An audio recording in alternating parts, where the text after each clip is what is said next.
Welcome to the Genius Factory. Enjoy the video. You have the essentials, now begin. Install Python 3 and verify it's accessible, then create and activate a virtual environment so packages stay isolated. Once done, open your chosen editor and create a new file named main.py. You will write a short program to test the setup. Run Python main.py to see output. This immediate feedback confirms the chain works and avoids chasing configuration issues later. So make sure each step produces the expected result before moving on.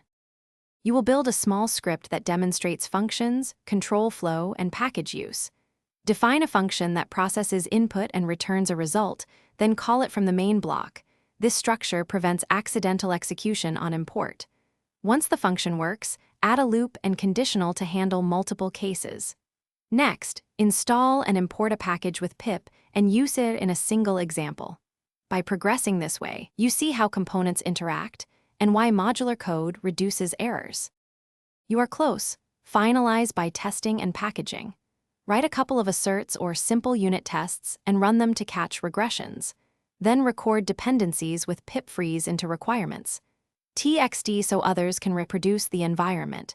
If you plan to share, create a README with run instructions.